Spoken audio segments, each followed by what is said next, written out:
Hello à tous, bienvenue sur la Minute Agile. Aujourd'hui, on va lancer une nouvelle série d'épisodes dédiés à Jira, un outil qui est très utilisé dans l'univers de l'agilité. Et évidemment, nos petits conseils en cours de vidéo et de présentation pour éviter de faire des erreurs et de bloquer votre agilité dans votre utilisation de Jira. Donc, c'est des épisodes qui sont en mode d'écran pour bien voir comment fonctionne Jira. C'est essentiel que vous puissiez voir vraiment comment ça marche sur l'interface, en même temps que les explications. Et le premier épisode est évidemment dédié à l'initiation à Jira. Donc, quels sont les menus, qu'est-ce qu'on a directement dans notre Jira. Allez, let's go! Ladies and gentlemen, here it is.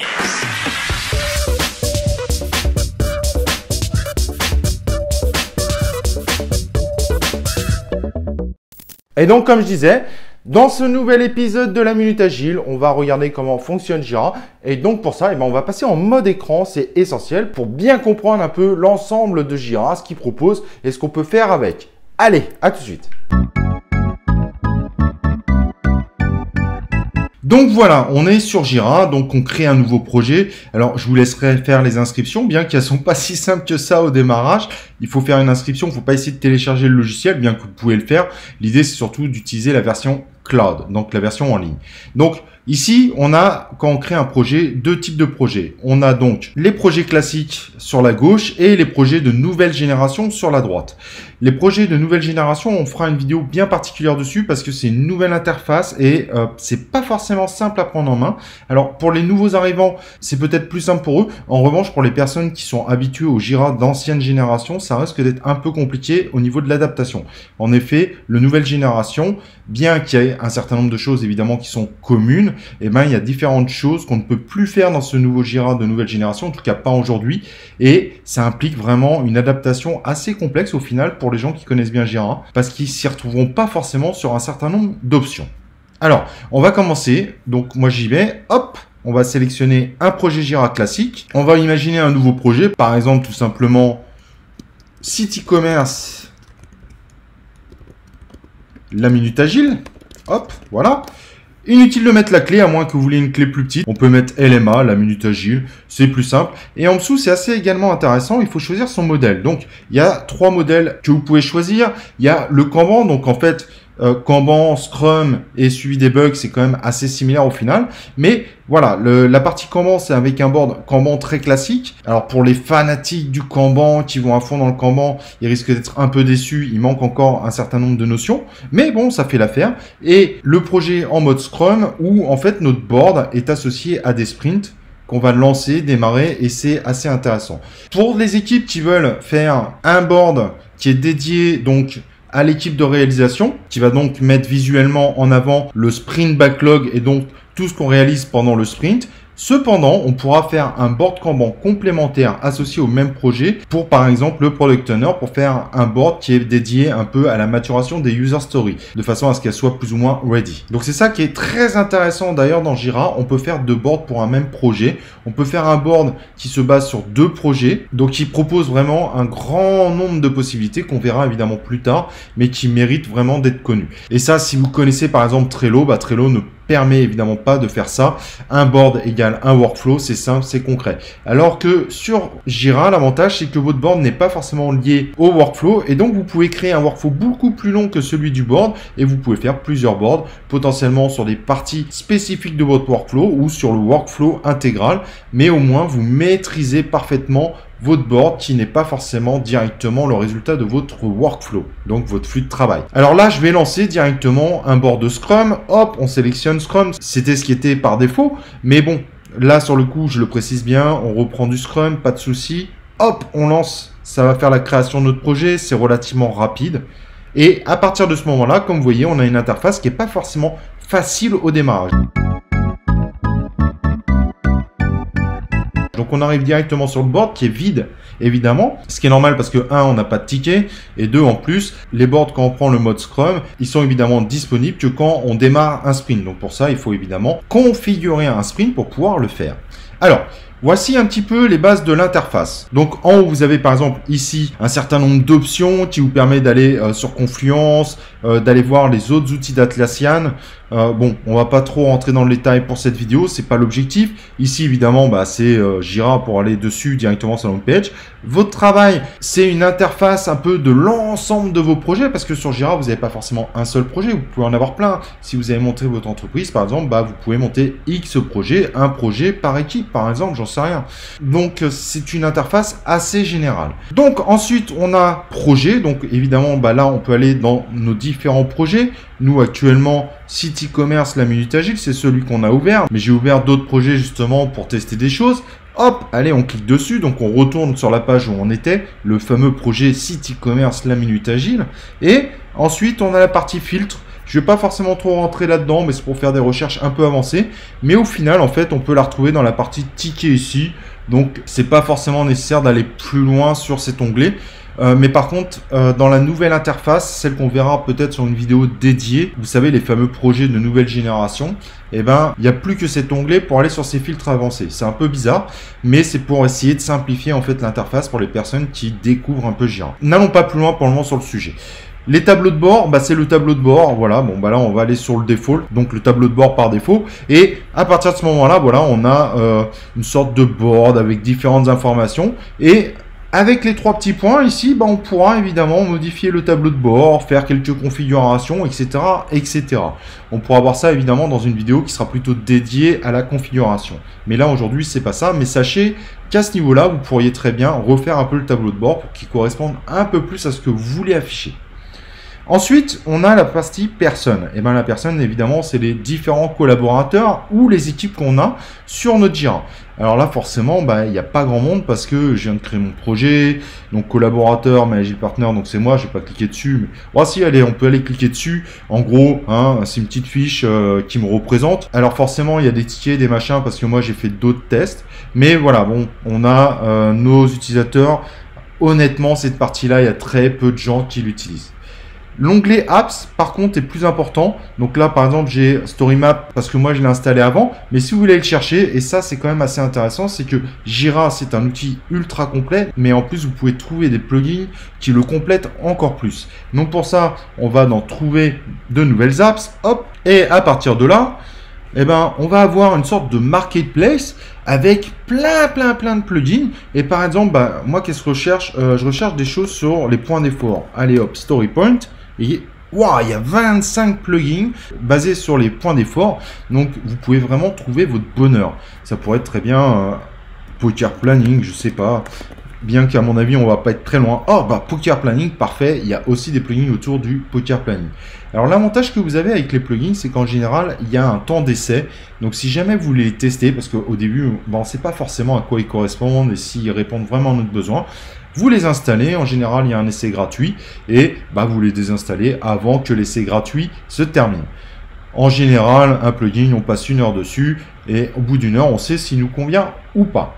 Donc voilà. Alors évidemment, dans cet onglet, on pourra également gérer les différentes applications qu'on va installer. Donc n'hésitez pas à y aller et je vous recommande fortement d'aller voir les plugins parce que parfois il y a des plugins qui peuvent vraiment nous aider. Comme celui du StoryMap que moi j'adore particulièrement.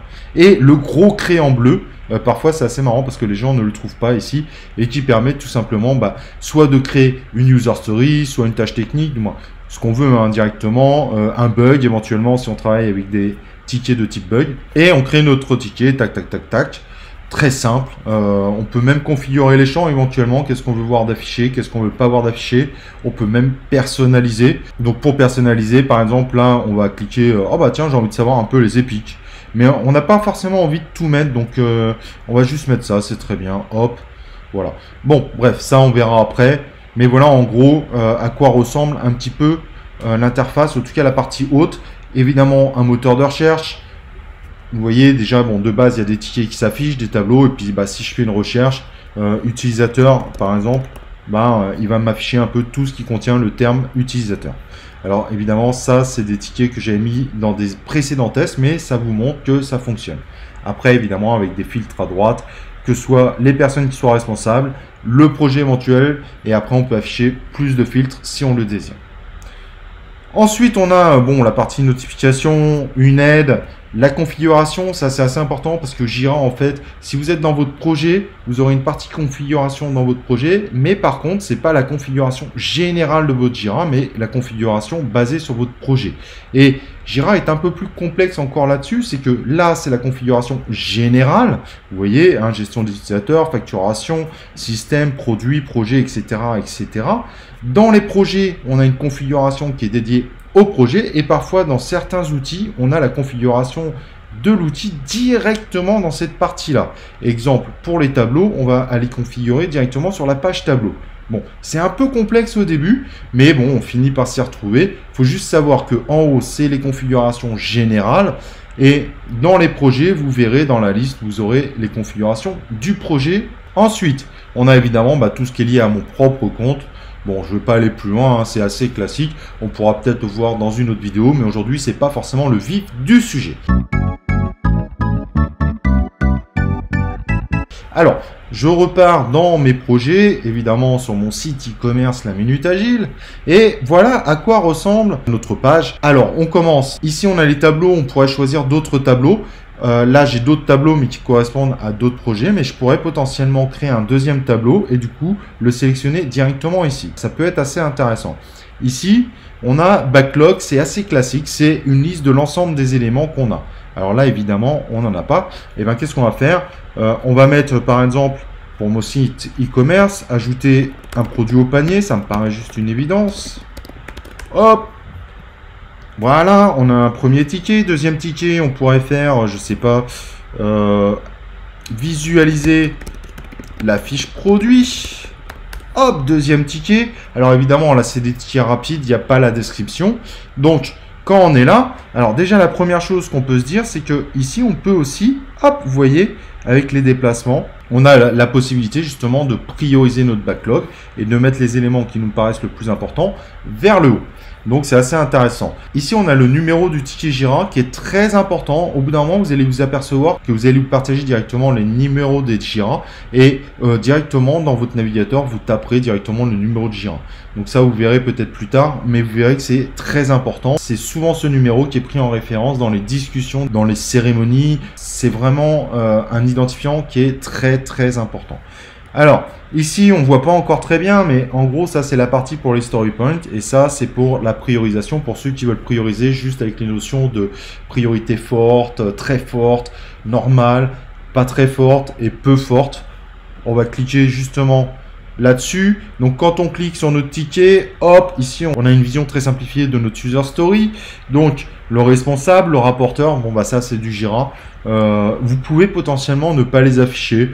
Bon, honnêtement, la plupart des équipes ne touchent pas trop à ça. Ne vous inquiétez pas, c'est pas très grave, ça vous empêchera pas d'être agile. Il faut juste faire attention que c'est pas un product owner ou un manager qui assigne aux gens. Voilà, il faut juste avoir la bonne démarche agile qui est derrière. Alors, dans cette fiche produit, donc ici, on peut ajouter une pièce jointe. Alors ici, c'est pas forcément visuellement très compréhensible, mais c'est pour créer des sous-tâches. Vous savez, quand on crée une sprint planning, hop, on rentre dans le ticket. Et là, salut, alors comment on va faire pour faire techniquement cette user story, visualiser une fiche produit? Ah oui, moi, je pense qu'on va faire une API, une API produit. Important, on va faire l'IHM. On peut faire également tout simplement la table produit parce qu'on démarre, etc., etc. Et donc au final, c'est à ce niveau-là qu'on fait les sous-tâches techniques qui sont les sous-tâches qu'on définit en général en sprint planning pour préparer notre sprint, pour planifier notre sprint. Et ici, on a en général les relations qu'on a, donc soit avec un lien web, soit avec un autre ticket. Donc ça, moi particulièrement, j'évite de trop le faire parce que on a beaucoup de risques d'avoir un découpage plus par implémentation. Donc en général, le isBlockBy ou le blocks, c'est fortement déconseillé parce que si vous commencez à avoir des user stories dépendantes des autres user stories, vous allez commencer à faire un développement par séquence et non plus axé sur la valeur. Donc c'est un peu dangereux. Mais cependant, voilà, vous savez que l'option est là. IsBlockBy, block. Après, vous pouvez dire s'il clone un autre ticket ou si un autre ticket est cloné, s'il y a une notion de duplication ou si c'est juste une simple relation entre deux tickets. Alors moi, en général, j'évite d'utiliser cette option. Peut-être le relais de tout. Si on a un bug, bon, bah ce bug-là, il est principalement en relation avec cette ancienne user story qu'on avait réalisée. Après, moi, les blocs, en général, j'évite de les utiliser. Mais ça dépend aussi de votre façon de gérer un backlog. Si vous utilisez des tâches techniques du type installation de la base de données qui va forcément bloquer quasiment l'ensemble de nos user stories, un peu les prérequis pour pouvoir lancer nos premières user stories, bon vous pouvez l'utiliser, mais il faut vraiment pas que ça soit entre user story, mais plutôt entre une tâche technique qui est vraiment indispensable pour démarrer le projet et les user stories. Après, honnêtement, moi, je l'utilise pas particulièrement et je le recommande pas forcément. On part très vite dans le risque de se retrouver dans l'envie en fait de dire ah bah cette user story elle bloque celle-là, elle bloque celle-là et alors là on part avec un backlog ultra compliqué. Plus on a d'user story et plus on a de blocage et plus on a d'user story bloqué et plus ça devient ingérable en réalité pour pouvoir délivrer un maximum de valeur le plus tôt possible. Mais voilà, vous savez que l'option existe. Alors voilà, après, bon, là, on a le nombre de personnes co-observées. Ici, on a le partage. Si jamais vous voulez partager, pourquoi pas. Ensuite, ici, par contre, on a pas mal d'options par rapport à votre user story. Alors, je sais pas si c'est utile de lire, mais quand on fait la croix, évidemment, ça ferme le ticket. Alors, je reclique dessus. Alors, par contre, Jira, au début, on le voit pas forcément. Mais en fait, quand on va dessus sur le titre et qu'on clique, on peut modifier. Alors, faut pas oublier par contre de valider. C'est une particularité, je trouve, dans Jira et c'est pas toujours simple parce que on voit pas que c'est un champ modifiable. On a l'impression que c'est pas modifiable, mais en fait, dès qu'on clique sur quelque chose, on peut modifier. La description, vous avez vu, pareil. Donc, je peux commencer à la faire en tant qu'acheteur. Je souhaite, visualiser un produit afin de savoir s'il correspond à mes envies. Ou à mes besoins, ce serait peut-être mieux d'ailleurs. Voilà, description, bing. Donc là, on commence à avoir notre description. Alors là, par défaut, c'est vrai qu'on n'a que le champ description pour mettre un certain nombre de textes. Donc il y a beaucoup de gens qui sont tentés de mettre des règles de gestion directement dedans, ainsi que des critères d'acceptance. Moi, en général, après, je configure mes user stories de façon à avoir 3 champs bien spécifiques. Un champ description, un champ règles de gestion, un champ critères d'acceptation. C'est quand même beaucoup plus facile ensuite pour la lecture de notre user story. Donc bon, on commence à avoir pas mal de choses. Ici, on pourrait très bien aussi assigner le ticket. Alors forcément, en agile, c'est plutôt la personne elle-même qui s'auto-assigne le ticket. Et quand on est plusieurs, par contre, ça c'est un problème dans Jira. On assigne qu'à une seule personne. Bon, ils n'ont jamais fait la modification, c'est dommage parce que c'est vrai qu'en agile, on pourrait très bien travailler à 3 sur le ticket. Bon, on met celui qui lead un peu le sujet et puis c'est très bien. C'est pas non plus bloquant dans vos projets agiles.